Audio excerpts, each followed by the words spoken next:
Good morning, everyone. Good morning, Rodney. How are you today?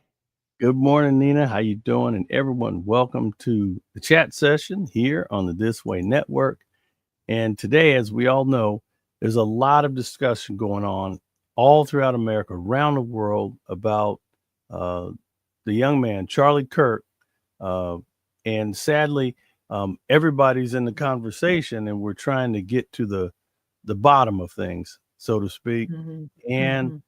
Nina, hope you had a great weekend starting off. I hope everything is well. How's everything going? Well, everything's going pretty good, but I have been watching the news, and there's so much that's disturbing in it. And Very much so. yeah, and you and I talked about this, and we were both so concerned about what we were seeing that we felt like it behooved us to talk about it this morning on the show. So, first, I think we need to say that it was a terrible tragedy Yes, indeed. that Charlie Kirk was assassinated Hmm. at a public event. Actually, it was the Hmm. beginning of his Freedom America tour. It was the very first stop on the Hmm. tour. And he had a huge crowd there at Utah State, not Utah State, Utah, what was it? Utah Yeah, Valley Utah University. I think Valley that was it. University. Yeah. Hmm. And he was shot in the neck and died pretty much instantly in Hmm. front of the entire crowd and his wife and his kids. It's terrible. And yeah. Nina, every day you start to look at things in society, and the saddest part of it all is these are certain people who are thinking that what they're doing is completely justified, completely Mm, right. mhm. And I think people are taking um, so many things far, far beyond. I mean, because Oh, a yeah. lot of the things, I mean, that's what our government is about. Our government is Mhm, supposed to be the ruling body and governing things, the president, whether you mhm. love him, hate him, or whatever, he's the president. And at some point, you have to just kind of cross your arms and sit back. But to get fully involved, to immerse yourself into, Mhm. I'm going to take action. That's where I think that's where the big problem comes in. I think so too, Rodney. God has given the sword Hmm. of justice to That's right. governments. It's God that raises up governments and God that takes down Hmm. governments. That's right. And when we as individuals, um, I think it's human for all of us at some point Hmm. that my phone was still on. Oh, And okay. so I'm trying to get back to you now. I lost where you are. I'm here. There we I go. see you. All right. Yeah. Um, when we as individuals take it on ourselves to do Hmm. what God has ordained governments to do, we put ourselves ahead of God and we say, I know better than you do, God, what That's needs to right. happen here. Do you And think? so Do I you have think set people? myself above you and I have set my judgment above your judgment. And my timing is better than your timing. And somehow we justify it Hmm. because we think, oh, well, this is so terrible. It has to be stopped right now. Whatever it is, that's what some people were thinking about about Charlie. And Nina, the do you odd think part that? is, go Yeah. ahead. No, I'm just saying. But Nina, do you think that we're losing our faith? I think where a lot of people, I think that people are really, really losing faith and not Mm, and not displaying their faith and trust in God, that God is really over all of this stuff. And a lot of times people go, well, how can it be that He's in control and these things are happening? And I think that we need to get back to the basics. We need to get back to our faith. We got to get back to mhm, believing that mhm, ultimately, you know, ultimately, God is in control, and to take up things like Mhm. actions that people have done. And now they're starting to, and the thing that really worries me is, I mean, being involved in the entertainment industry and seeing things, and now with the advent of AI, and sadly, I love the internet, I love the media, but the problem is now you're coming up with sleuths and people that are putting out so much content, and it looks so real. You don't know if Mhm. it's real, if it's fact, if it's fact check, and it's being turned out in such a clip that people are getting confused. And the sad thing about it is, it's almost like you know, what was it? What was it? Orwell, when he did like the end of the world and everybody's freaking out. I think that Mhm. Mhm. people have better get their mental stability together, and people need to kind of stay out of stuff, because like I said, and now people are saying, well, we got to get involved, and it's we the people, and I understand that. But when you start challenging the government and going up against the government and reacting and doing things, that's a problem. Mhm. I'm not saying there's not a time to go against the government. If government is acting wrongly, then that's why we are able to vote, to make our voice heard, to petition the government for redress when we think they're doing wrong. But there's always a method for doing that. And Right. God is the one who orders Mm-hmm. circumstances and so forth in our world so that his will is always done. Yeah. So I think you're absolutely right. But I think a lot of it has to do with sometimes even Christians stop trusting God to do what is right, what is best for us. So I want you to think about this, Rodney.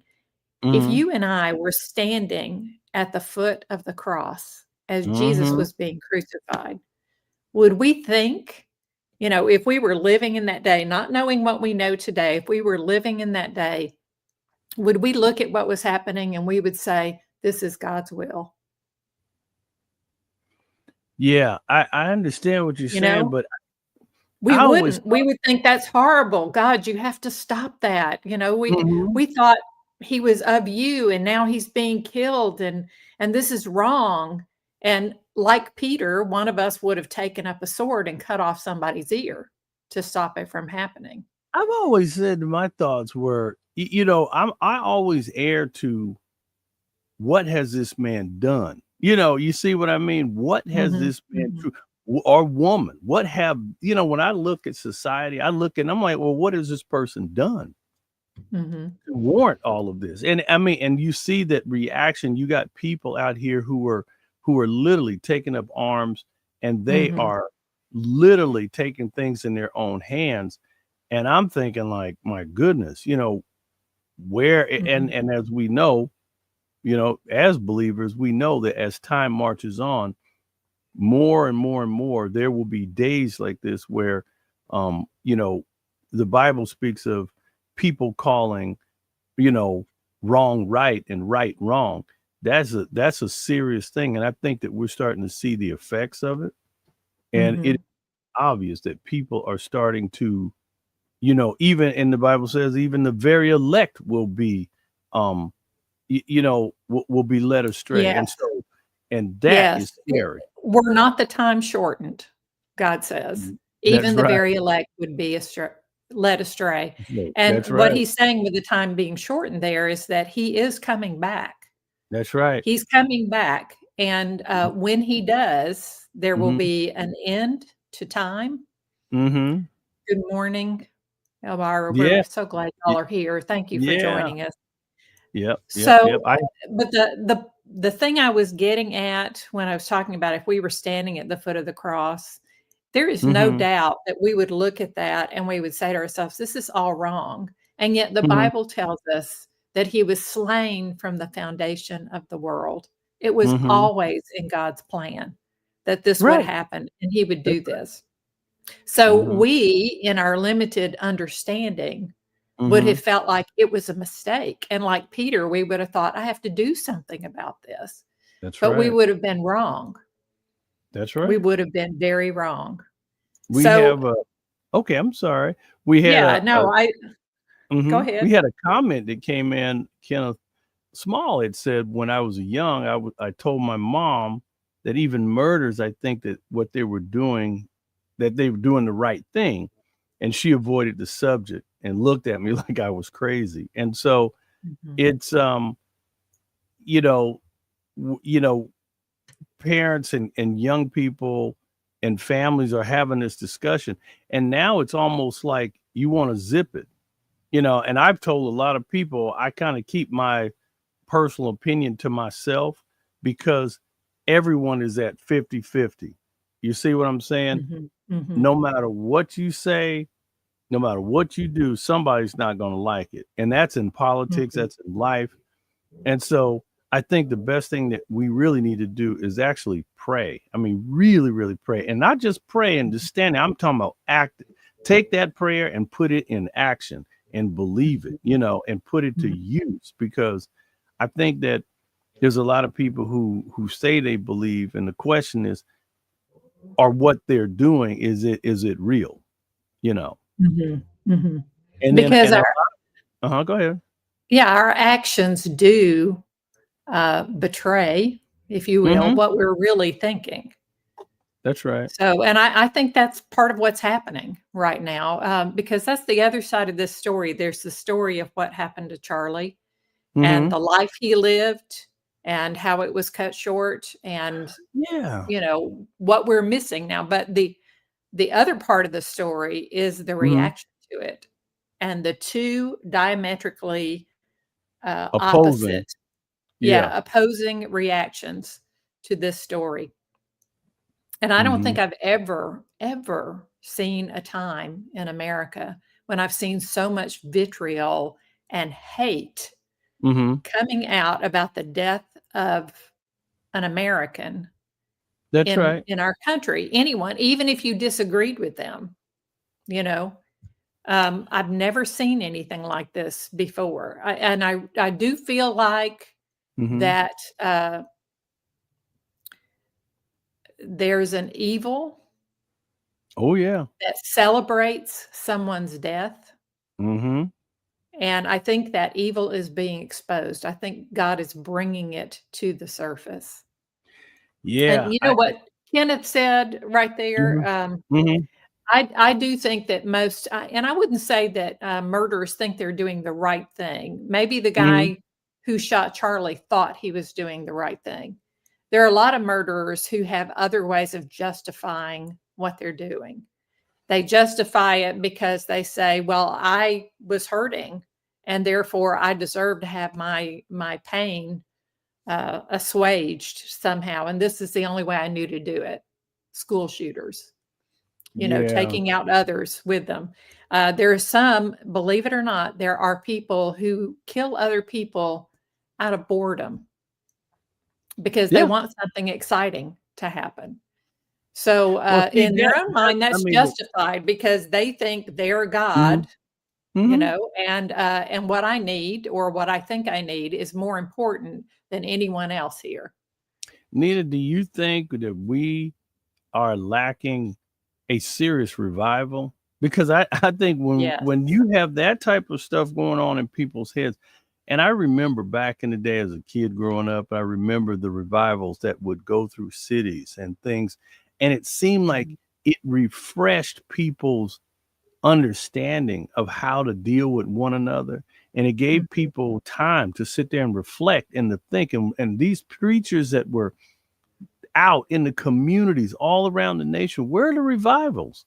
I mean, I'm talking about, you mhm. remember how they used to have the church I do. revivals? You don't very rarely hear about these things, and I'm glad when they do come, because you hear people, they get together, and you really, now more than ever, we have so much proof that it is a condition of the heart. It is a condition of the spirit. What Yes. people think, what they say, how they believe, how they vote, all of this stuff is a condition of the heart. And Nina, you were talking about the news story. We have a news story Mhm. that we have queued up, and take a watch. and really take a listen to this. A Mariposa County High School staff member is under investigation, while a part-time faculty member at College of Sequoias is on administrative leave. Parents and students up and down the valley are blasting comments that seem to celebrate the death of conservative activist Charlie Kirk. They say they're inappropriate, no matter what your political beliefs are. I don't know if this teacher should be fired, but I want us all to agree that no authority figure should be condoning political violence. Multiple Mariposa County parents angrily addressed the school board during its monthly meeting Thursday. A teacher who allegedly stated they were glad Charlie Kirk is dead and told MAGA kids to go home and cry. Parents say there's no room for these comments in the classroom. These comments send a harmful message that individuals who share Charlie Kirk's opinions or beliefs are somehow deserving of violence or death. The Mariposa County Unified School District sent parents a statement this week and reads in part, "We are currently investigating a complaint involving alleged comments made by a Mariposa County high school staff member." Over in Tulare County, a College of Sequoias student took this video. Yeah, I hope every one of his family dies, and their children, and their grandchildren, and their grandchildren, and their grandchildren to eternity.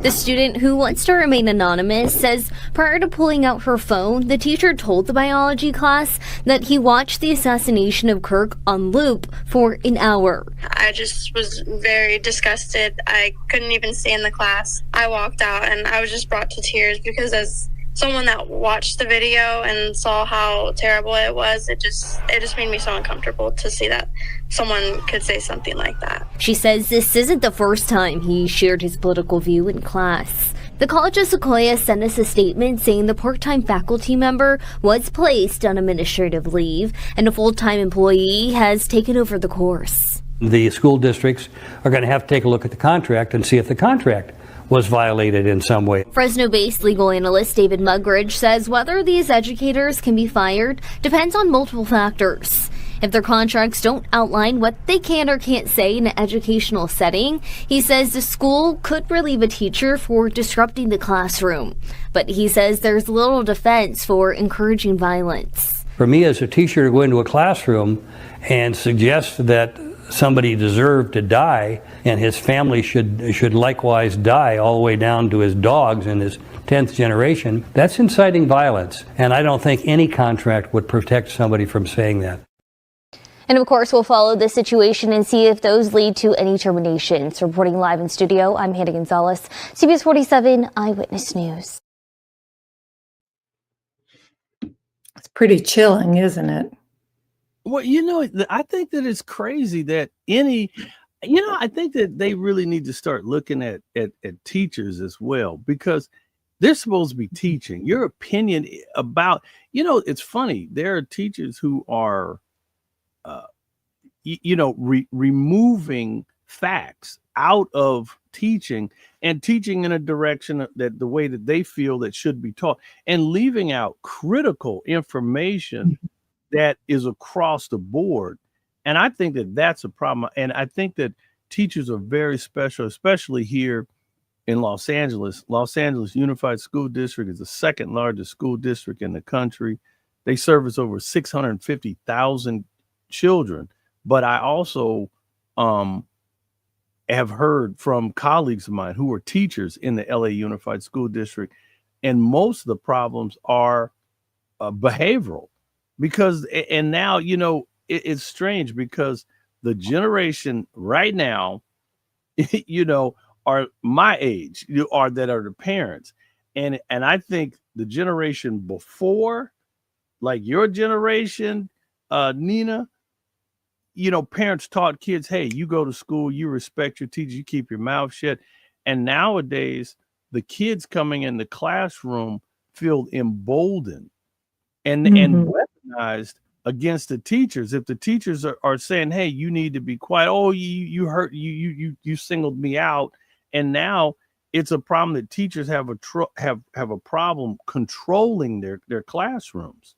And children are emboldened to, step up. Literally, I had a friend of mine that, like this little 14-year-old kid, like got up and was like threatened my teacher, my buddy. And he said, listen, kid, don't do this. You know, I understand that you know, and now when you look at kids today, they're not the kids of your generation. You know, I remember being a little kid back in the day, 8th and 9th grade. I was this little pipsqueak guy. Now you look at kids in this day and age, and you know, they're 6'4", they're 200 pounds. I mean, they're like built like grown men and women. And I'm thinking, is it the hormones in the food? Why are kids, they're like Neanderthals, you know, and you're starting to think about this, and I'm like, that's a trouble. That's a whole nother subject in itself. But I just think that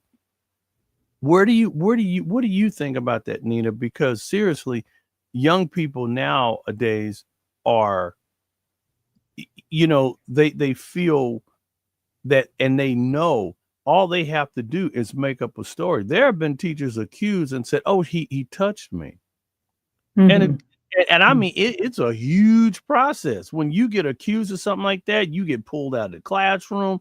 They sit you down. There's this huge investigation because youth and people have been weaponized with words, and they know, and it's kind of weird. The law is such that, you know, it's like, well, you're guilty until proven innocent, instead of you being innocent until Instead being of the other way guilty. around. Right. Right. Right. Yeah, this has been coming on for quite some time, Rodney. The very things that you mentioned, I served as a public school substitute teacher when my sons were young. My sons are now in their 40s, but when they were young and in elementary school, I was a substitute teacher in the schools, and I cannot tell you how many times I witnessed other teachers and also myself going through things that I thought, what is happening here? This is not the Right. mentality that we had growing up. My parents, when I was growing up, and that was when they still paddled you in school, would tell me, if you got up paddling at school because you did something and you deserved it, you're going to get another one when you come home. Well, because see, we're letting you know that we're behind that teacher, you know. I But have to then, tell you, that's one thing. That's one thing. But I had a situation where I was threatened with paddling, and I said, "Hold it! You better call my mama." I said, "You better not touch me." And sure enough, my mother said, "Do not touch him," especially. And it was a strange situation because it wasn't just a paddling. This will be in my autobiography, but I at the time I was going to a private school, and this lady pulled out a squash paddle with holes drilled in it with a leather strap, a squash paddle, not like some little, you know, ping pong ping pong paddle. No. Yeah. This was a two-handed paddle with holes drilled in it with a leather We strap. vice principal that had one of those. Yeah. And she threatened me with that. And I was only in the, oh Lord, I was in the 5th grade. And I told that lady to her face, if you hit me with that thing, you're going to be in big trouble. I said, you better not touch me with that. I said, call my mother. I said, I'm not saying another word. I was falsely accused of something. I said, you better not touch me with that thing. I said, you better call my mother. I said, I'm telling you right now, don't do it. I said, you better call my mother. And see, my mom was like the captain. If there was a problem, and see, this is what I think young people, families have broken down. If something, I think that children, if there is something going on in school, they don't have to come putting their dukes up and getting crazy. They say, call my parent. And parents need to get more involved in the PTA. They need to get back involved in the schools. They need to be involved in these kids' lives. And, you know, they were saying like, oh, well, what about the kids' rights? And they want to have privacy. And they're like, you better let these parents know what's going on. You see what I'm saying? And that's been another thing. You know, where parents are so involved in the school, there is not much room for teachers to have such overreach. Like, you know, you're describing and like I myself have experienced as well. But at the same time, the students knew good teachers, the ones that we know are doing well and doing right, we Mhm. don't want our kids making a problem for them. So Right. we let our kids know, hey, if you make a problem in the classroom for that teacher, then you're going to have problems with me as your parent. And Do that's you what think my do you parents. Yeah, do you and remember we used to say the Pledge of Allegiance, and forgive me, I haven't been inside Mhm. of a classroom. They're not doing that anymore, are they? A lot of places they aren't. In private schools, I think they still are, but Okay, in public okay. schools, a lot of them they're not because for some reason they, deemed it inappropriate because it made some students feel unsafe. Now, that blows my mind, you Yeah, know? yeah, But anyway, yeah, that's a whole yeah. 'nother topic. I mean, we could go a lot of Carrie places with Carrie that, said but kids don't get rights. It's pretty funny, Carrie, but no, I mean, yeah. they do have rights of some sort, but I They mean, do have rights, yeah, Carrie. but what I was gonna tell you about when I was a substitute teacher in the Uh, schools, I remember one time coming into a classroom, what we thought was an empty classroom with another mhm, teacher, right. and, and there was a student there in someone else's locker stealing money out of their locker, Wow. and we caught him with the cash in his hand. And he immediately, as soon as we walked in, he dropped it on the ground. We watched him do it. And Right. so, he was taken to the office. His parents were called. Now, what would your mom have said if you had gotten caught red-handed like that? I know what my mom would have said, you know. And and it wouldn't have been saying as much as it would have been doing, because the kid was guilty. And, he knew it, we knew it, but the very next morning, the parent shows up at the school at, like, 7 a.m. She's already standing Don't at the tell me she was principal's trying to office. defend it. Yes, she was. She told the school, "If you so much as suspend my child for this, I will sue you, the entire school district, etcetera." And the kid is I standing think that right child needs there. to get yeah, but that's the Yeah. type of cornball stuff that people are so happy, and there needs to be more accountability. You caught the Mhm. kid red-handed. It wasn't an accusation. The locker, the evidence was there on the ground. I mean, there was proof. If Mhm. I would have took out a cell phone and took a picture of him with the money on the ground and been like, "Do you think This we was staged before this?" cell phones. Yeah, Oh this is Lord. before cell Yeah, phones. But that's what I'm yeah, saying. I was there yeah. with that teacher. It wasn't just her word against his word. She had Right. a So you had witness with witnesses. her. I Right. saw Okay. it too. Well, So, I mean, the kid see, didn't but have a see, leg to stand on, absolutely. And yet the parents the were like, okay, so what if he's guilty? We don't care. We don't expect there to be any punishment for him. You're not going to suspend him. You're not going to expel him. And this kid had been in trouble quite a bit. But the parents were well, like, that and if should have you been a try to do thing. that, we're going to sue him. That kid is standing right there and he's watching his parents do this. And he was like, oh, I can do things with impunity. My That should have parents been aren't going to something let anything happen to me. that should have been something that got brought up to the school board. Even if he didn't get suspended at that moment, that should have been a discussion that there should have been enough people, and the Mhm. parents should have had to justify their logic for if your Mhm. son or daughter was caught red-handed stealing from another student, why do you feel that there should be no punishment? And if the answer wasn't correct, then they should have. But even when you look at kids to the day, remember back in the day when you had wood shop and metal shop and electrical and all these wonderful things, the vocational trades, those Mhm. trades got taken out of schools because of parents. Because back in the day, if you were in a metal shop and maybe you were buffing metal or something and the buffer would snatch it out of your hand, yeah, you could get hurt. Yeah, it might tweak Mhm. a wrist, but the bottom line is this was industrial training. This was prep Mhm. for a future in your life. And if you didn't Mhm. learn For safety real life. and Real for real life. life applications, Yeah.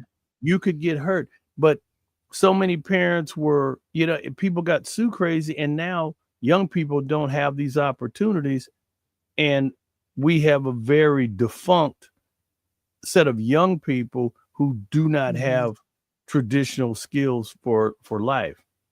That's true. They have not been served well Yeah. over the last generation or so. We I have wanna I Go wanna ahead. get back to Charlie for a minute, Yeah. Yeah. more than a minute actually, because we wanted this Yeah. whole show to be about this and what's happening in America and what Uh-huh. Charlie meant to us. And one thing I see happening, Mm-hmm. I thought, if you haven't seen it yet, I thought Laura Loomer did a fantastic job Mm-hmm. of putting into words and capturing what Charlie meant to so many people and why he meant that. And part of the Mm-hmm. reason was because I think, and she put it much better than I could. If you get a chance, go see, the letter that she wrote out and read on air. Mm-hmm. But what she was explaining was that Charlie had already looked at, by the time he was 18, just 18 years old, he did Mm-hmm. not go to college. He had already looked around him and he had seen so many kids went to college, loving their parents, loving their country. They thought they're just going to get a higher education, more learning to set Mm-hmm. them up for success in life. And they come home not loving their parents, not loving America, hating everything, being depressed, being angry, and in so many cases, not even being able to get work, partly because of their mentality and their attitude, but partly because Mm-hmm. they're also not prepared. And Charlie saw this and he said, you know what? I think I can do better for myself. All the learning that I want is available to me online. So Yeah. he went and he got it, and he didn't just get it online. He went to people that he knew that um, knew things that he knew he didn't know, and he asked them to mentor him, to teach him, and they did. And Charlie educated himself. And then he Mm-hmm. went in. This was the courage, I think, that we all admired so much. Charlie went Mm-hmm. onto those very college campuses To and debate. spoke to those kids who were being Yeah. indoctrinated there to hate America, to have all this angst. And even they didn't understand what's happening to us because, and Laura Loomer said it well, I think. She said it's almost like a cult because they go in and they Mm-hmm. understand to get along in college, to get along in class, we have to agree with what the professor is saying. We have to parrot it. And so that's what they started doing. They started behaving that way, thinking that way, acting that way, knowing that they weren't going to get along in college if they didn't. And then they would come home different to their parents You and know to what? their families, You to know, their churches. I have to tell you, you know what, Nina, when I was 19 years old, at the time, prior to that, back in 1980, my parents had moved to North Carolina. I went to high school there. And when I graduated high school, I came back to California at 19 years old on my own and really no family here. I had a trust account, hundreds of thousands of dollars in the bank or more. And I could have been the wildest young person, party boy, whatever. And I saw that move at 19 years old as my coming into adulthood and me taking complete and responsibility for my life. And when I sat there in class in college, yeah, I had professors that talked crazy and they said stuff. And you know what it did for me? It made me stronger. I said, this person is crazy. I said, but Rodney, you can't sit up here and debate this guy or woman because she is your instructor and it's going to make your grades rough. So you play the game. You get your education. You listen to this person. You completely delete anything that you know that doesn't make any sense and you keep rolling. And I think that we need to start teaching young people to be, yeah. And they say that Charlie was about free thinking. I think that it he's the type of guy that I would listen to, and I would say there's a lot of opinion, and he was a heck of a orator. He was a heck of a debater. He liked to debate, and he liked to get out there and go heads up with the young kids. And he was smart. Don't get me wrong. He was very, very smart. But there are people I see in society who like to throw, because I mean, for an example, there I got more video clips, but he would say, for an example, people would, he would talk to young people and he would cook them. He literally would cook them. He'd say, well, what did Kamala Harris do? What was her one claim to fame? And the kids would clam up, and then he would start jamming them. I mean, with facts, and shut them down. I think that there's a lot of people who like to shut people down, but there are things that are factual, and like, for an example, there are certain people who talk about DEI, and there was a purpose for DEI. The whole reality of this world, we have to be honest with ourselves, and there had to be something put in place. If it wasn't, if civil rights wasn't a problem, then the whole thing was just made up.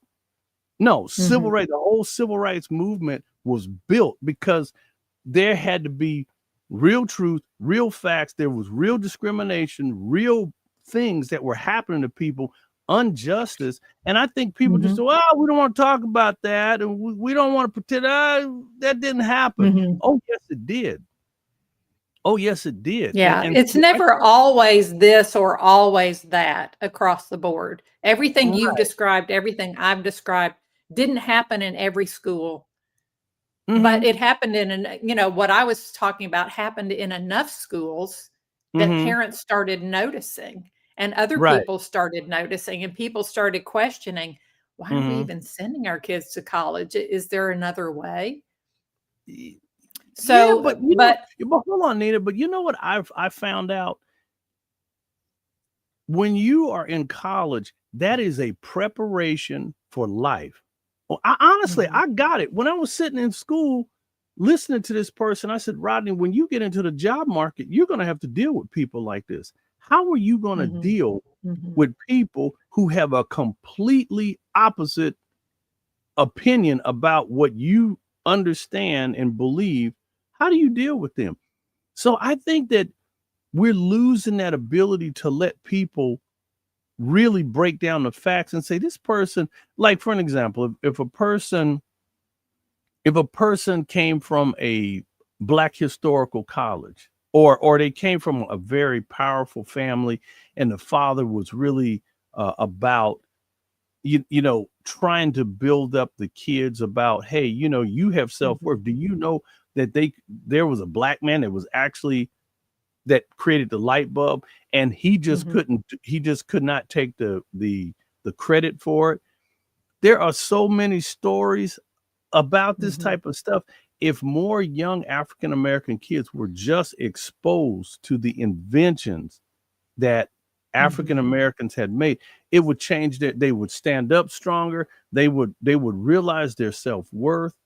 But now you've got, like, the governor of Florida. He's like, oh, well, we're going to take, Black studies out and just teach for whatever it is. And I'm like, well, no, because I'm telling you, at 57 years old, I'm still finding out stuff. And I'm like, we did that?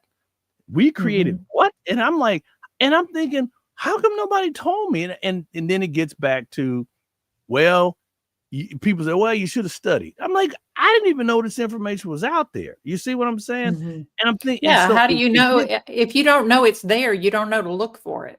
Yeah, and I think that a lot of this stuff was hidden and buried and stuff like that, and it's creating the society that we have right now, and Carrie said there was a purpose for affirmative action, but the government misused it to protect the minority. There's a lot of things, but again, when you're on a job, you have to realize that, there are so many horror stories of people working in positions and they should have been elevated and they just weren't. And then even with women, it took a long time for women's pay to start being fair. And that has nothing to do with race. That's just a woman. There are incredible leaders women doing things for corporations and stuff, and they just didn't get the fair shake.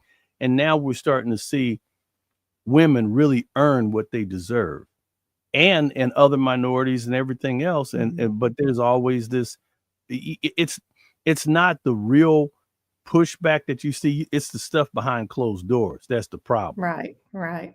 The problem. I think, Rodney, there's no way to legislate morality. And in other words, what I'm saying is, to some degree there is. Yes, thou shalt not kill. We have laws saying Right. you can't murder people. There's going to be. Mhm. But what I'm trying to say is you don't change anyone's heart or their mind about what they're thinking or what they think is true, especially in light of what they've experienced. You don't do that with laws.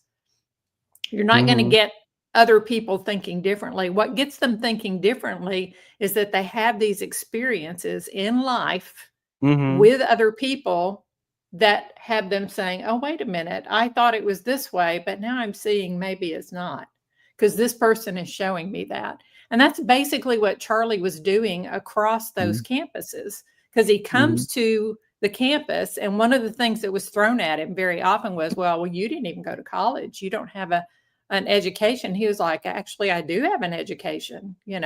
I was able to educate myself.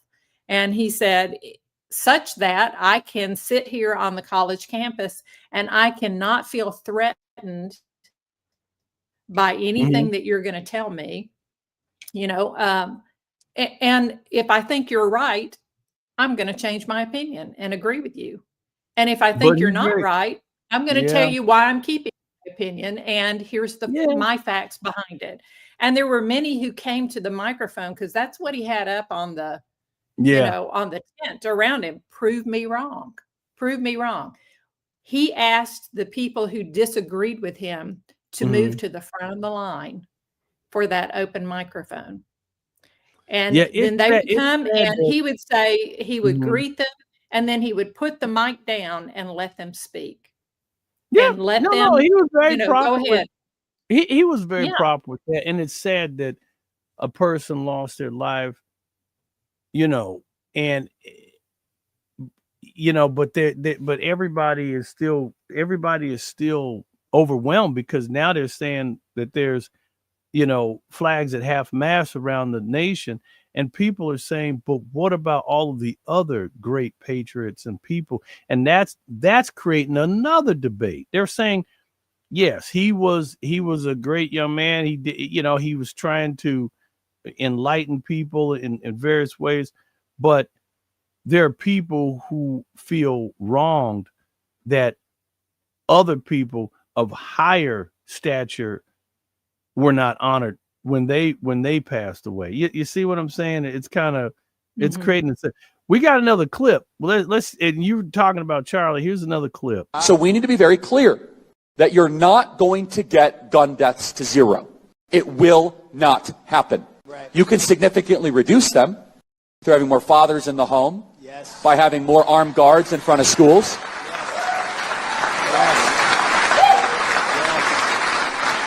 We should have an honest and clear reductionist view of gun violence, but we should not have a utopian one. You will never live in a society when you have an armed citizenry and you won't have a single gun death. That is nonsense. It's drivel. Wow. But I think it's worth it. I think it's worth to have a cost of, unfortunately, some gun deaths every single year, so that we can have the Second Amendment to protect our other God-given rights. That is a prudent deal. All right, so that's a very controversial opinion. Yeah. And Charlie didn't shy away from controversy. But you know what? His opinions developed over time. he started when he was 18 having these debates, and some of his opinions changed because some people were able to convince him. Mm-hmm. But by the same token, there were other opinions he held that he was like, no, I'm all the more certain this is right now. And I am willing to defend what I believe. So, Mm-hmm. but I think what a lot of people don't understand in this country, Mm-hmm. he had such an influence on so many because of the way he treated people respectfully, because he Right. would listen to them, he would invite them to the conversation. And I Right. remember so many times I would hear someone come to the microphone and they'd say, why are you doing this? Why are you even on this campus? We don't even want you here. We don't care. And he said, because I think it's important to have a conversation, because when you, especially with people that you don't agree with, because as soon as we stop listening to each other, we Mm-hmm. lose our humanity. And I think he was so right about that. And there were so many kids that he influenced because he, even if they didn't agree with everything that he said, they were like, we admire his courage to literally come into the lion's den in campuses where he's not wanted, where there's advertising against him, et cetera, and where Mm-hmm. people are trying to tell everybody, oh, here's what he's a fascist, here's what he believes. And yet they had no proof to support it. And I have to say, the media did not do him any favors in that regard. Just this week, I saw that the New York Times had issued a retraction for what they claimed was an anti-Semitic quote that Charlie Kirk made. Well, the retraction that they printed admitted that the very thing that they said he was guilty of in the quote, they took it out of context, and he was actually arguing against that, arguing against anti-Semitism. And now they had to issue this retraction. And the media did that over and over and over again. And other people did that. And it happens on both sides of the aisle. And Nina, I think that's Nina, that's what I'm trying to say, that we're in an era now that you better fact check everything that you hear. And you know, my mom told me something as a child, and I think one day I said something like, well, Mama, I don't believe it. And my mom sat me down and she said, Rodney, let me tell you something. And I'm going to try to get this right. She said, yeah. She said, do not believe. Oh, that was it. Do not believe everything you see, and believe even less of everything you hear. Because you can make something look like something and you be like, I can't believe it. That thing could have been made up. It could have been doctored up. It could have been set up. And I think, and then when you hear somebody, did you hear such and such and such and such? Well, I didn't hear, I wasn't there. Oh, and now people, you should, instead of people listening, you should really sit back and listen and debate and check the messenger. Check what is the real root behind this message. And then again, people are saying that, oh, Charlie Kirk was Christian.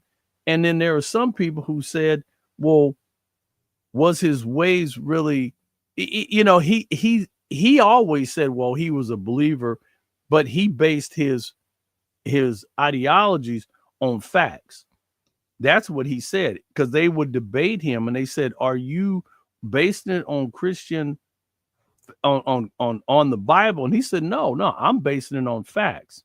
He said that many times. So, you know, he would try to, he said his thoughts were initially motivated through his beliefs, but he always backed it with other facts. So there were some things. We got another clip here, and this was a young man, and it's pretty, you know, it just, again, it's just another opinion. Charlie Kirk's death has led me to an uncomfortable conversation that I want to facilitate. To my white brothers and sisters, how would you hope your minority friends respond to the celebration of Charlie Kirk's life when he has very publicly said things like this? I live like a capitalist every single day, Shank. I live as a capitalist. Because of DEI, it begs the question when you see a black pilot, you wonder, you say, I hope they are qualified. If I'm dealing with somebody in customer service who's a moronic black woman, I wonder, is she there because of her excellence? And Michelle Obama and Sheila Jackson Lee and Ketanji Brown Jackson were affirmative action picks. They're coming out and they're saying, I'm only here because of affirmative action. Yeah, we know. You do not have the brain processing power to otherwise be taken really seriously. Refer to Asian individuals by the C word, a word too violent for me to even utter. Refer to Michelle Obama and Ketanji Brown Jackson of the Supreme Court, both Harvard graduates, as not having the brain processing power to be taken seriously. Suggested that if seeing a black pilot, would assume they were a DEI hire. To my white brothers and sisters, I'm genuinely asking, how would you like your minority friends to respond to the celebration of his life? Not to his death, but to the celebration of his life.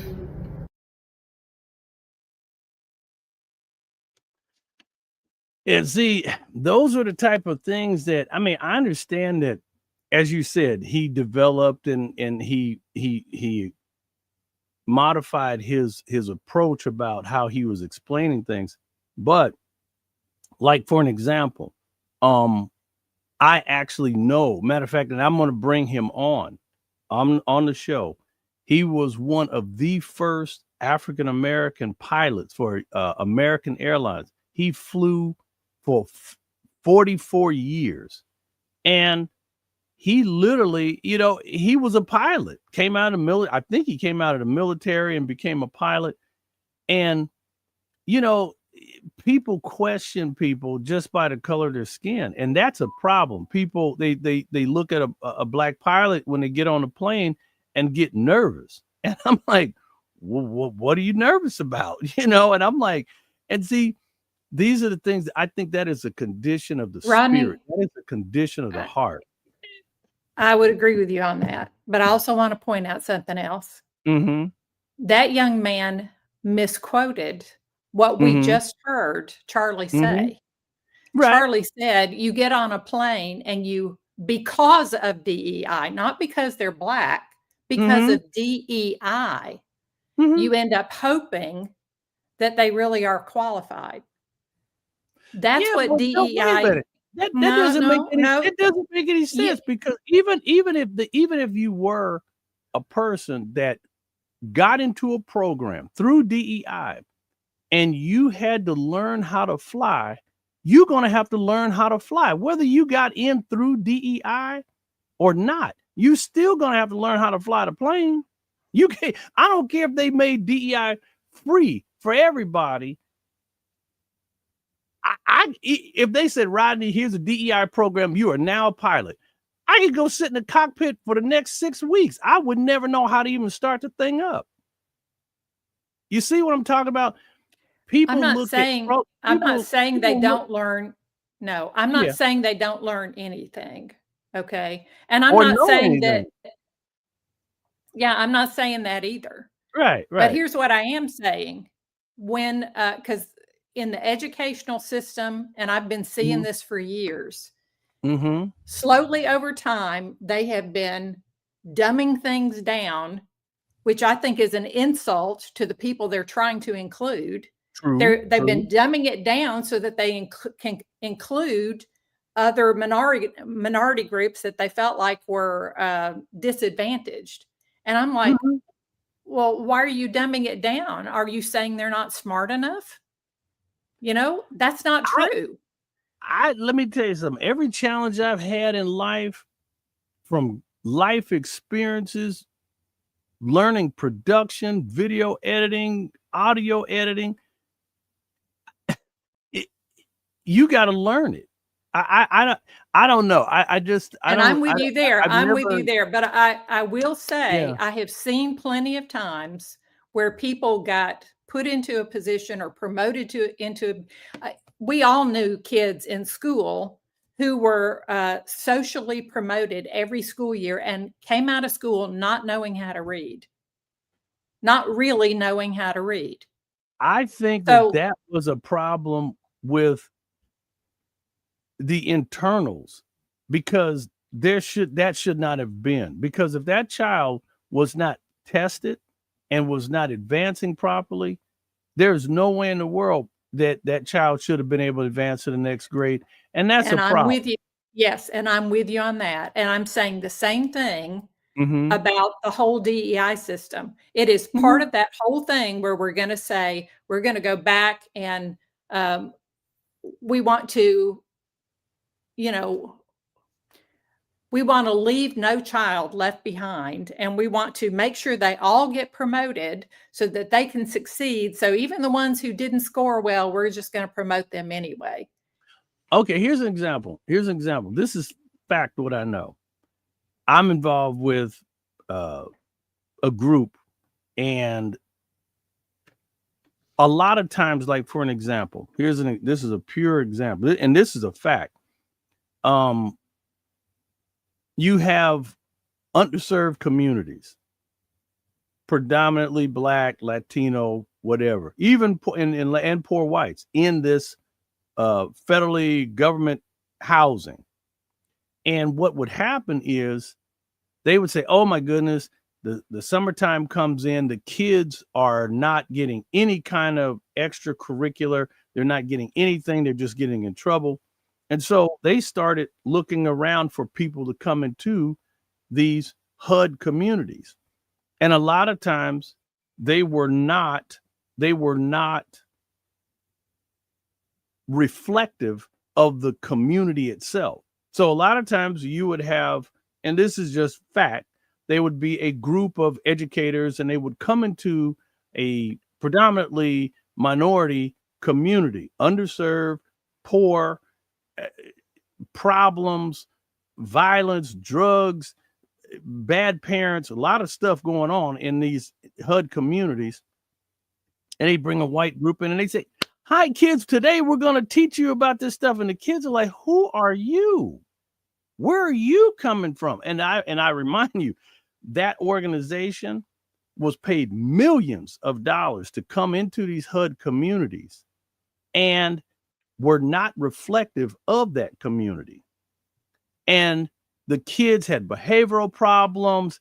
They were breaking things. They didn't care. It was just chaos.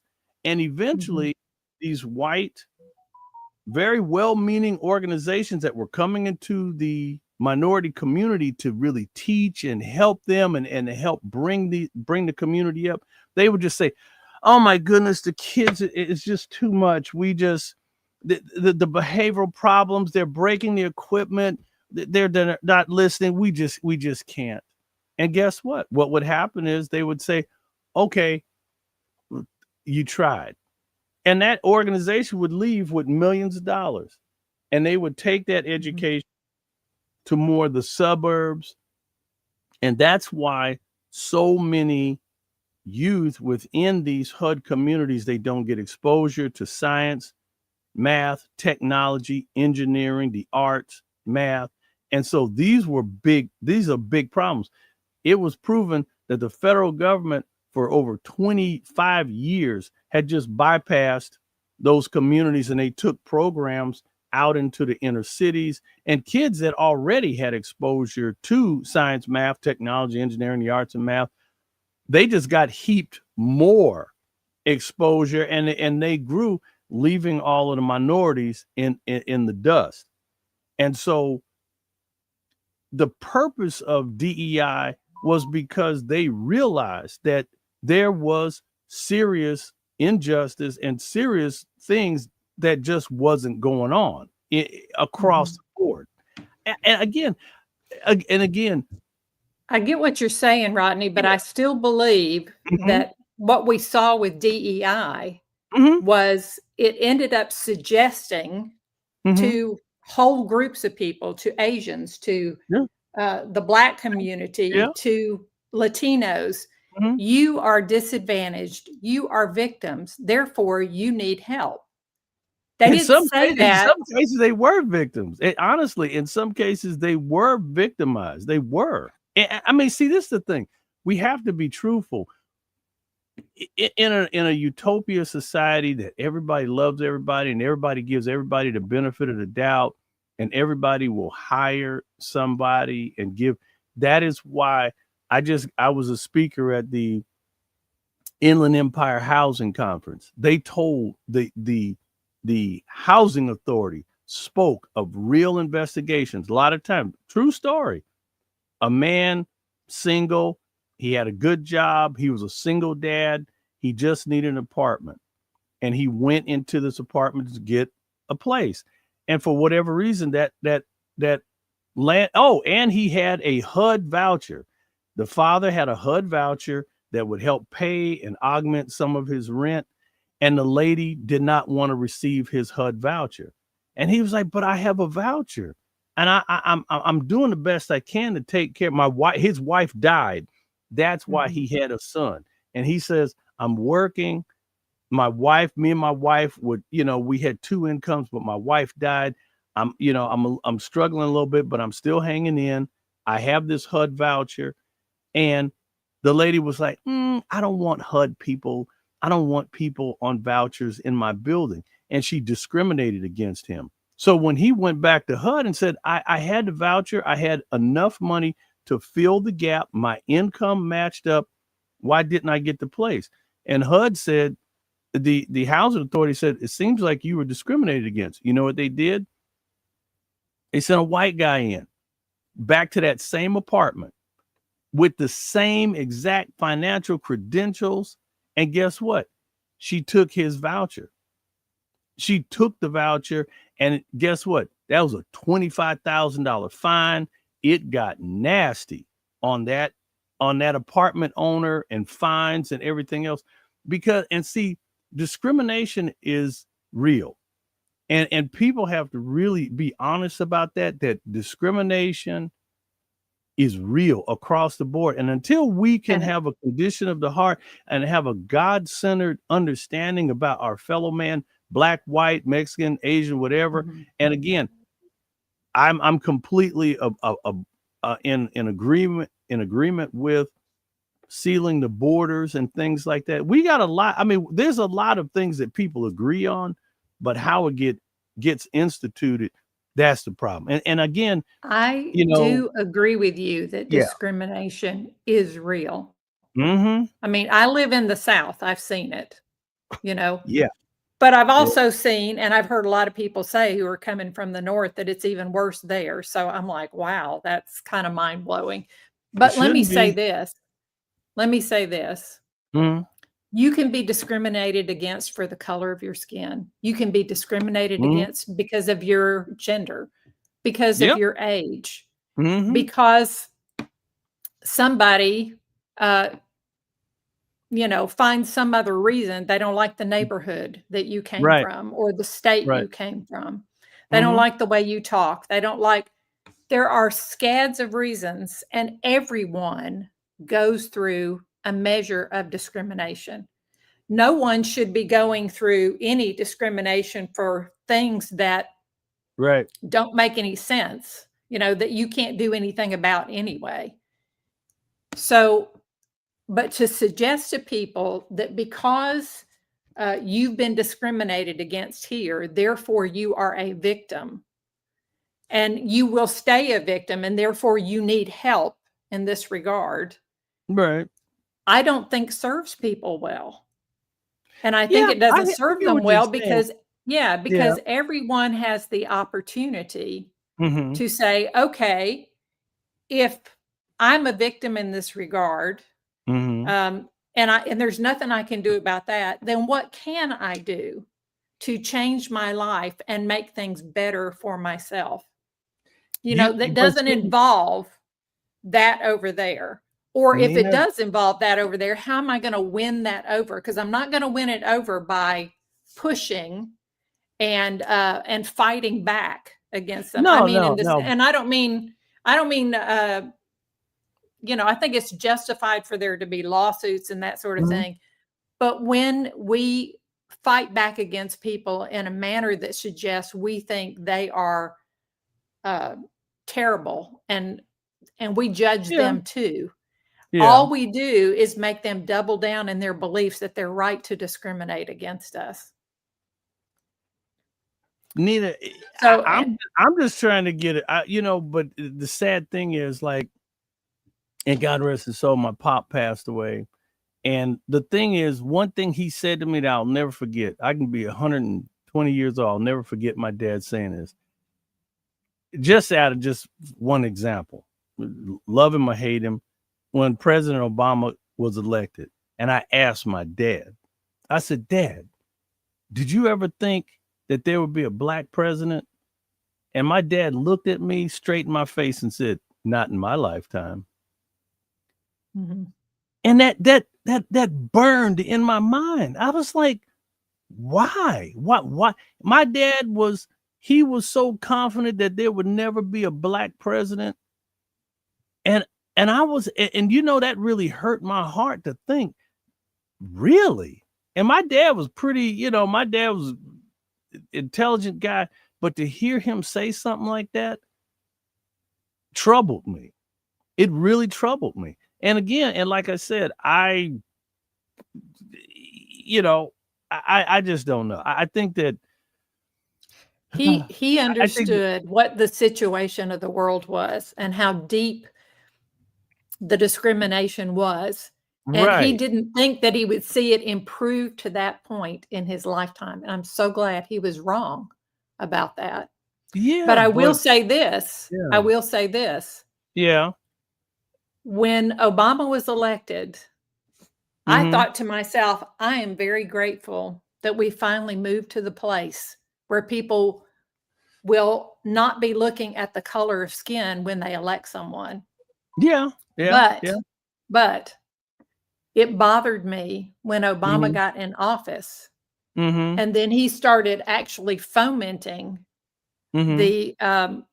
the divide between the races instead of bringing people together as he said he was going to do. I'll tell you this. I mean, from my perspective, he didn't do very much for black folks. He really did. It wasn't like he came in and True. started making huge sweeping things to just rewrite history and right every wrong on the planet. He didn't do that. He couldn't have done Mhm. it. And the bottom line was the things that he did accomplish, very few people acknowledge that. And then again, like I said, and for whatever reason, when Donald Trump came in, different party, different time, he started dismantling everything. And here we are because he could do that. And my only thing is, I really hope that what we need, like I said, again, as a nation, it's revival. It's believing in our fellow man. Every American Mhm. needs to have opportunities and have a level playing field. And in this day and age, discrimination, sexism, judging women's pay against men's pay, and that stuff needs to go away because it's really damaging our nation. I agree with you that it is, but it's not going to go away through it being legislated, is all I'm trying to say. You Well, win people over. it would if they it would that what's the purpose of government if you can't go in and vote and honestly get. I just don't think that they're laying all the That's how cards on you the table. That's exactly how you do it, though. That's my point. You go in with your vote. You let them Mhm. know what you think is important to you, and but then when you vote and your government doesn't turn around and act on your behalf, doesn't represent you in the way that you voted for, Right. that's a problem. So Yeah. it's not government we need to look to for the answers. Yeah. It's ourselves, it's each other. We need to take personal responsibility Yeah. for the That's true. outcome of our own lives. No one starts out on an even playing field. No one. Yeah. Not a single person in history has ever had all the advantages that everybody No. else had. You know, I myself, I could easily say, and I've had moments where I got down or depressed about something, and I was saying to myself, it's like, God, here's my brother, here's my sister. Mm-hmm. They were born perfectly healthy. Why is it Mm-hmm. all the health issues seem to always happen to me? Even my siblings noticed it. Mm-hmm. You Yeah. know, that puts me at a disadvantage for a Mm-hmm. lot of other things. Being a Mm-hmm. woman sometimes puts me at a disadvantage with ignorant people who don't know that women are capable, Right. or think somehow that they're, they can't think well or whatever. Mm-hmm. I started out as a disadvantage. So did you, for reasons that you have are beyond your control. Some Yeah. of it is the color of your skin. Some of it might be your circumstances or where you were born or the community you were born into because it was poorer than another one.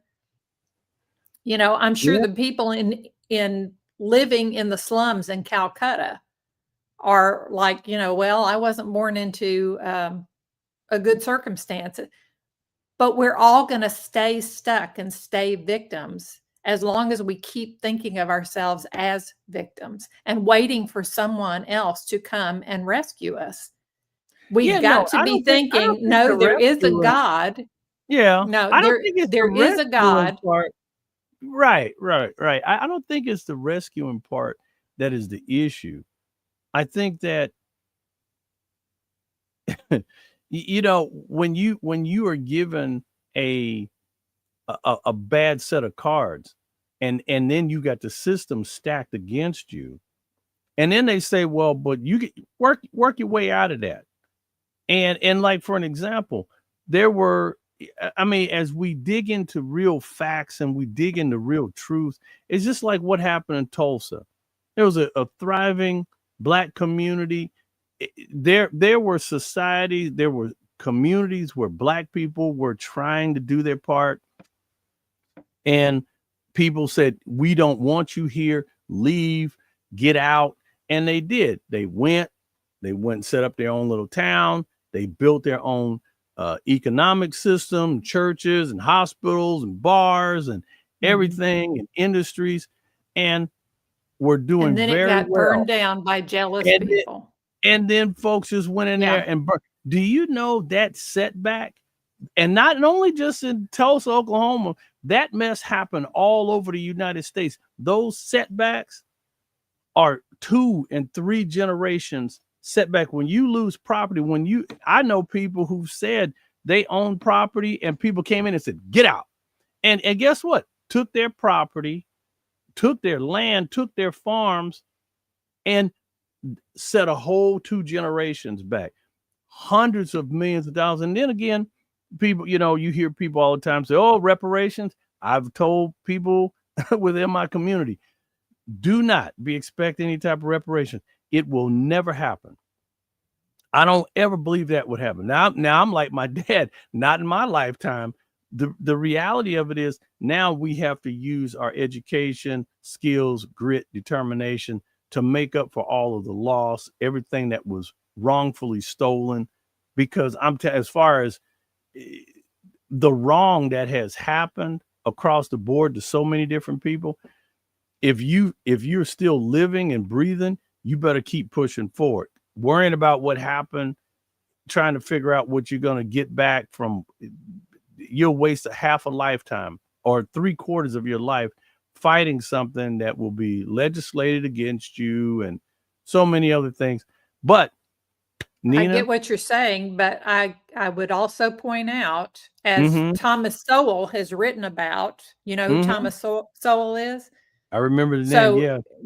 so go read the things he's Mm-hmm. written or go listen to him speak. And what he'll tell you is, know that the Black community prospered in the 40s, the 50s, up until Mm-hmm. the great welfare system came that was supposed to help them out so much.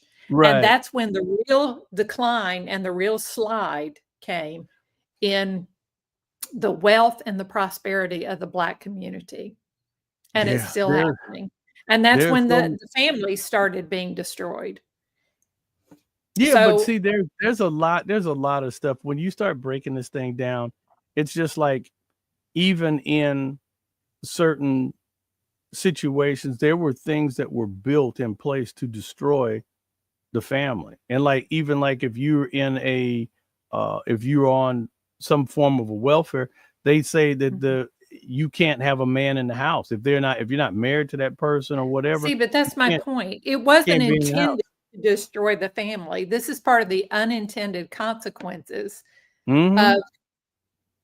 of those actions. But then once they saw what it was doing, they still kept doing it anyway. It's like, oh, well, we don't know how to stop this now.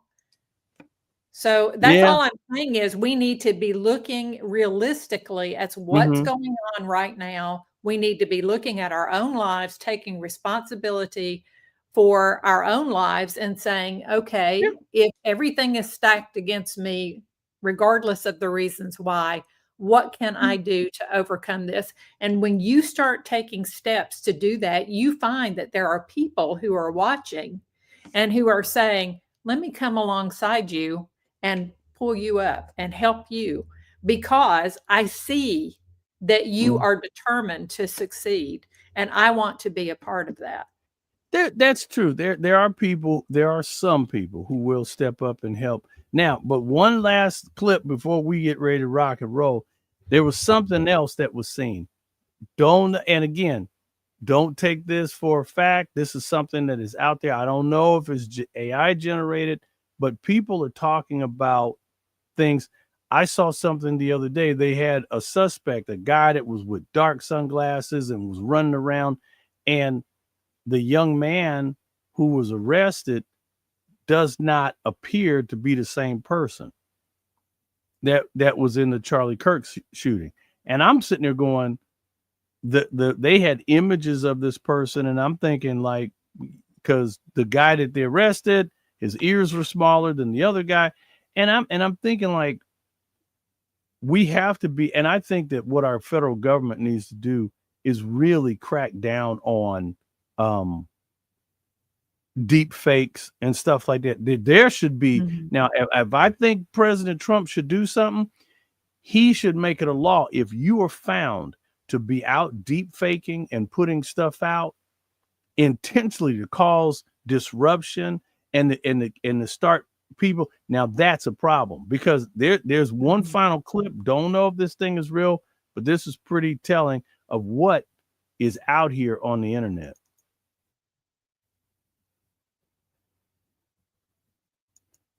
Guy right here with the white hat, he starts it by creating a couple signals. He touches the bill of his hat and then he touches his ear. The guy that shot Charlie is over on this side, so he's seeing that guy and he's also seeing this guy. This guy has to get out of the way from the guy in the white, and he steps forward to get in front of this guy so that the guy that's over here that shoots him can see him, and he rubs his right arm, and then you can see this guy in the background. Watch this. Do you know how many mass shooters there have been? There goes the signals. Over the last 10 years. Counting or not counting gang violence.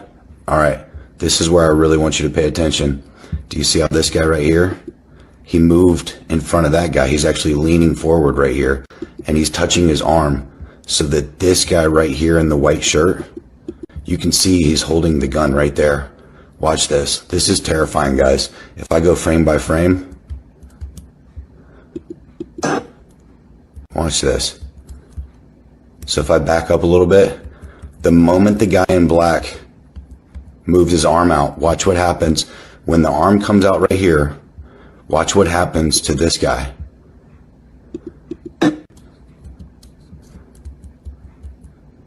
See how he's got his arm up? Now that guy raises his arms, and you can see the gun right here. It's gonna recoil. And then as soon as he gets done recoiling, Charlie moves.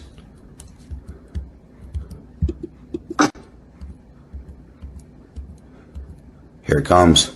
You're going to see that guy in the white shirt. He's going to lift his right elbow. Ready?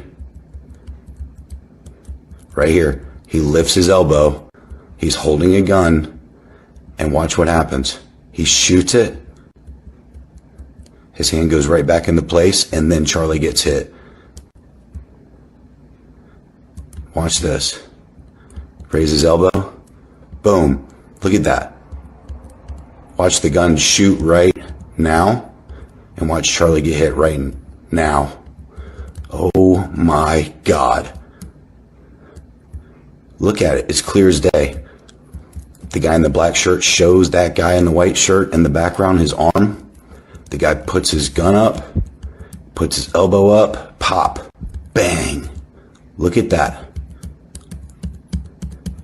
Pop, bang. Oh my God. I saw that yesterday. Yeah, and I'm not sure what to make of that either. I don't know if that's a deep fake. I don't know if there's actually something to that. And yeah, so I mean, I think there's a lot of questions that need to be asked, you know, and there needs to be but it's the sad thing that troubles me, Nina, is like,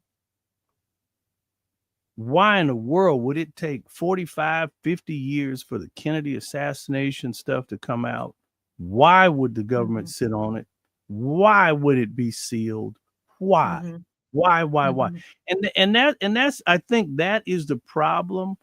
And again, if President Trump is actually rolling out stuff and dumping information and putting everything, I mean, there's crazy people that talking about there's spaceships and there's release it. Golly, I say release everything. Release everything. If they've got stuff, get to the bottom of it. And if he says draining the swamp and telling the truth about everything, let it roll. Let all of it roll. Let every piece of truth roll. And then when you see stuff like this, again, like I said, I think the president, if that is a deep fake, the president should be on top of this stuff. That should be one of the top things, because I think what is troubling America more so than all the other things is people being misled. Untruthful things being put out there in the media to confuse people. And just like the Bible said, in the last days, some of the very elect will be led astray and confused by what is presented to them. And I think that we all have to be very careful. We all have to understand that there are people, really wicked people out here cranking up stories, cranking up untruthful, talking about stuff, sitting on podcasts, telling lies, to create discord. And they do it all masked behind whatever reason of why they would do it. And I think that we need to have greater accountability. And then so a friend of mine says, well, do you think, like, for an example, just in any type of freedom of speech type of thing, I think that they should limit certain freedoms of speech. Because if that freedom of speech is going to literally terrorize people, in my opinion, like, for an example, Ku Klux Klan, they shouldn't be allowed to march, or no other violent group that they feel is going to create paranoia in the community. Because, if I were the president, I'd say, hey, listen, you can have your rally. You're going to go inside the Coliseum, and you can hoop and holler all day long inside the Coliseum. And if people want to go in there and listen to you, that's a whole different thing. But as far as marching down the street and terrorizing people like the Night Riders back in the day, ain't gonna happen. And even if it was a black organization, it's just like marching down the street with weapons and militias and stuff like that. We don't need that stuff in America. We don't. I gotta tell you this, Rodney, because I love this so much. I've never forgotten this. Yeah. There's a town in Tennessee that's not too far from me, Pulaski. And in Pulaski, Tennessee, the Ku Klux Klan would gather every year and march down the streets. And the people in Pulaski felt like it was shameful, and they didn't want to be associated with it. And yet every year, the Ku Klux Klan got a permit to come do this. Should be really one year, So the people were like, okay, we don't want to curtail freedom of speech. And the Supreme Court has said they have every right to do this.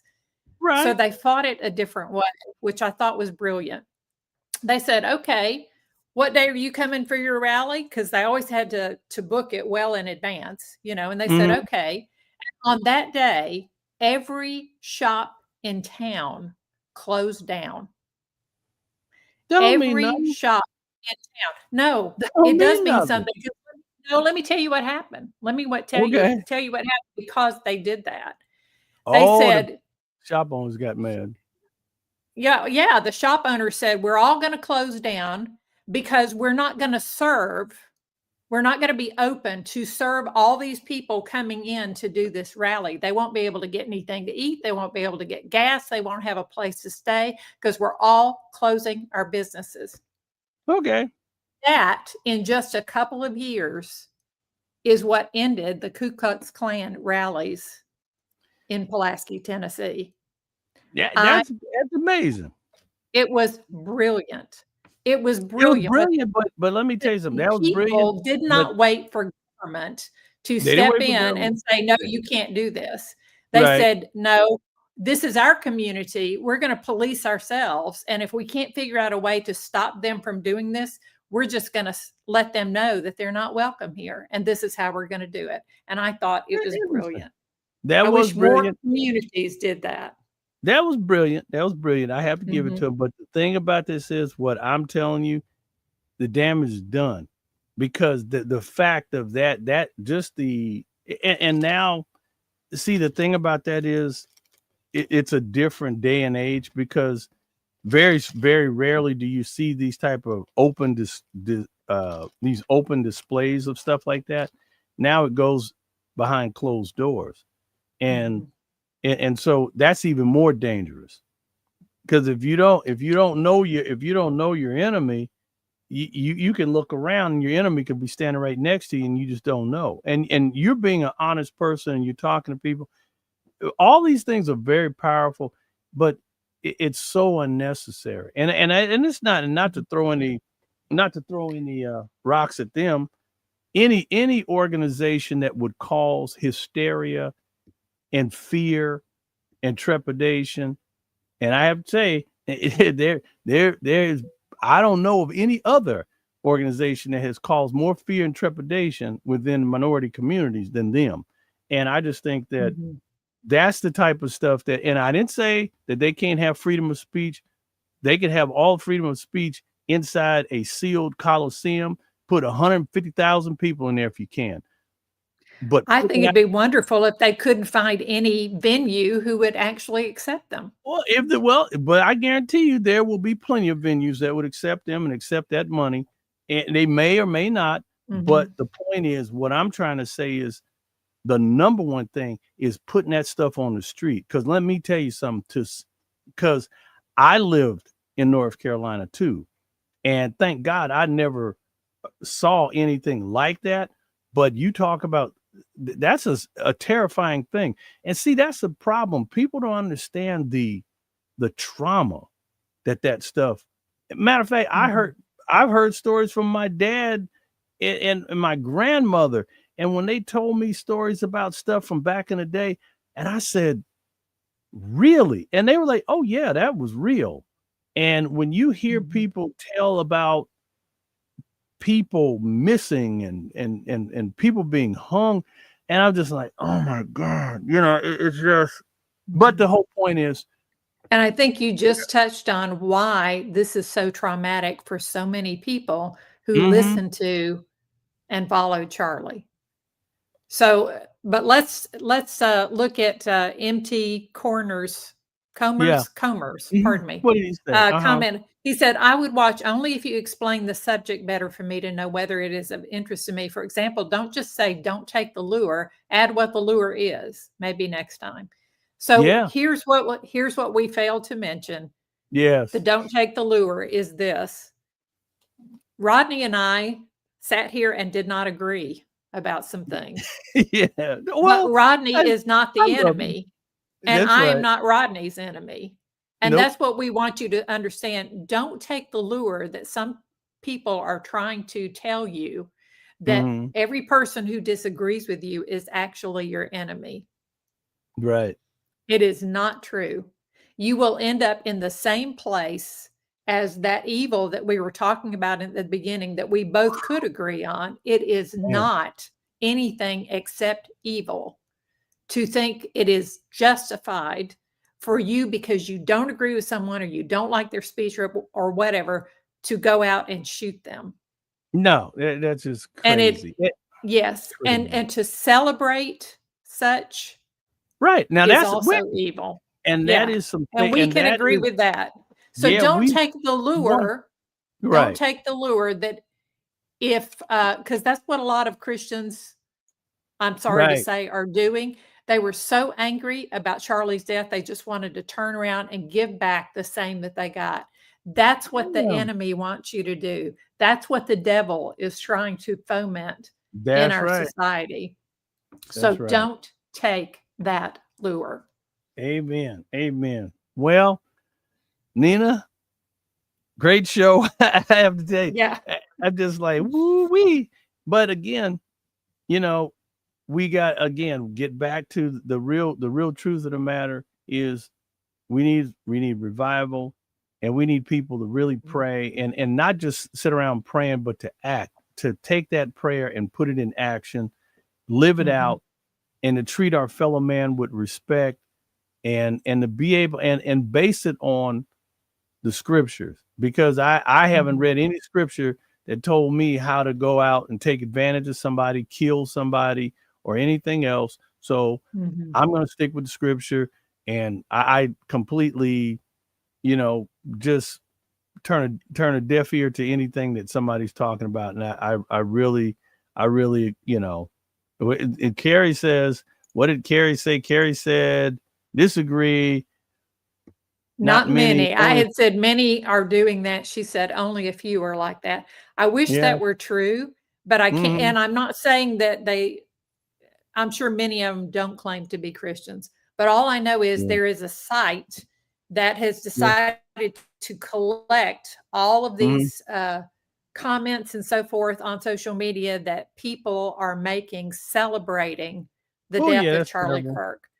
And that is And evil. yeah, That is and evil. that That's site not has like God. collected 50,000 people who have done that. So it But is again, not a few. but here again is another thing. I know of email generators. You could send something overseas somewhere, and they can crank out emails and post them and say, "Oh, we got 50,000." Check the messenger. Don't believe everything. Even if I read something like that, I don't believe it. I don't believe it because I know this stuff can be generated. I looked at video. I saw some video and I go, is that real or fake? You can't tell. So as viewers out there of This Way Network and chat session, please be careful what you see posted online.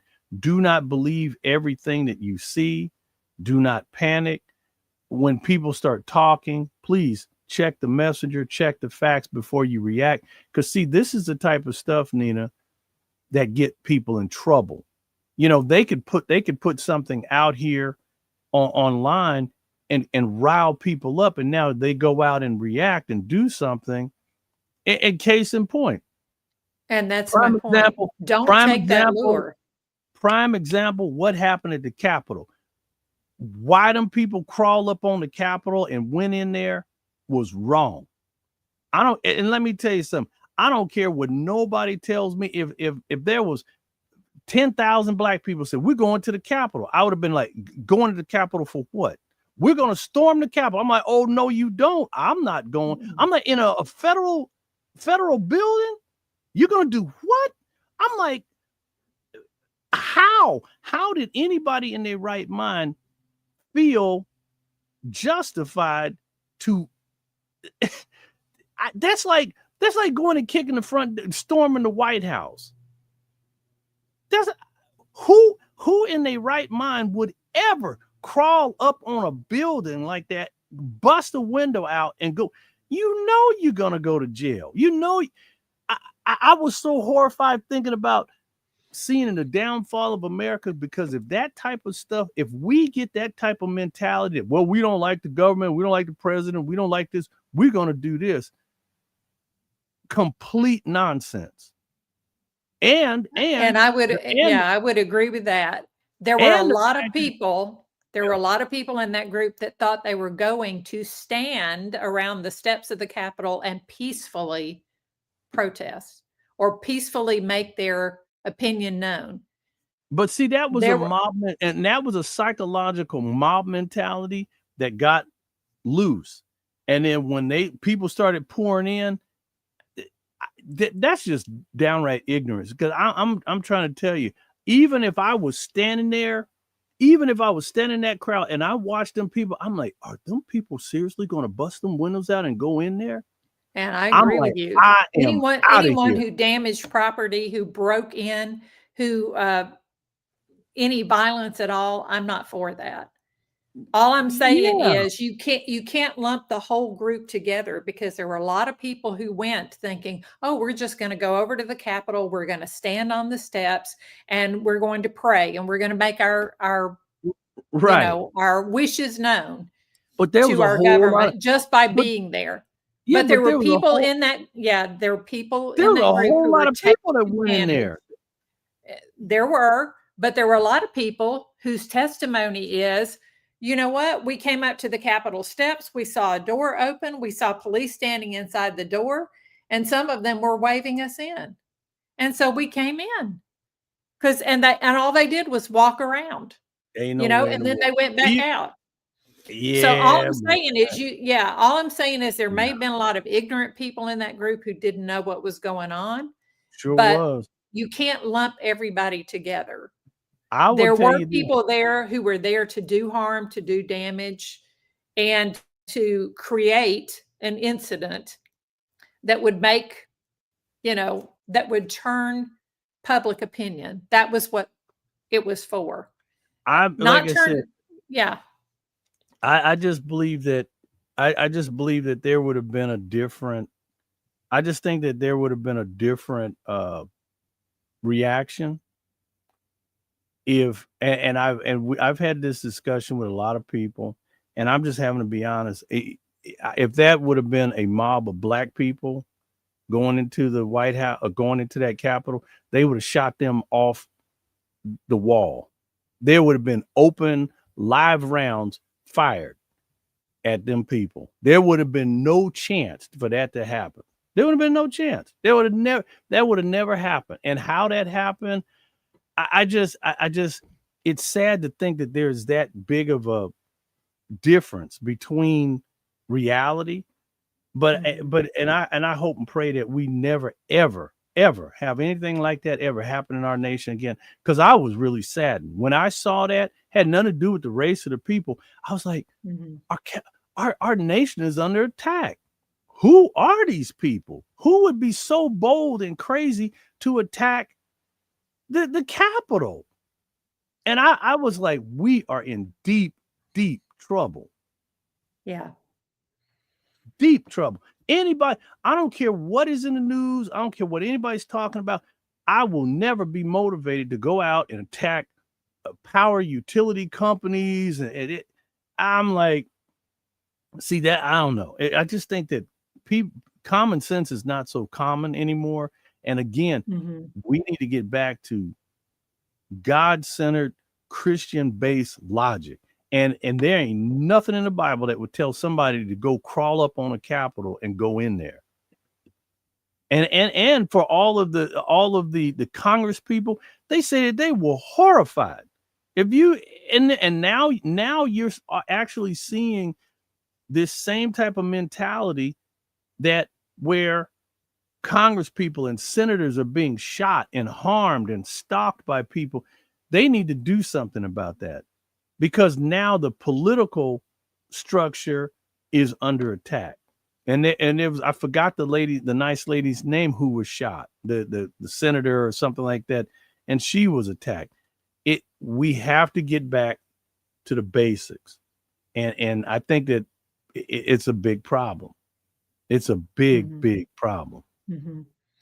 But you're entirely right that what it's going to take to turn that around is for God to pour out his spirit here and bring revival to our country. Yeah. Well, I'm hoping and praying, like I said, the Lord he done poured out his spirit. There's plenty of evidence right here. He has never changed. We have changed. We have failed. And people, and I think that the truth will remain till the end of time. And I think that what is happening is people are cooking up their own truths and reacting by it. Anyway, everything I tell you, this has been a wonderful show.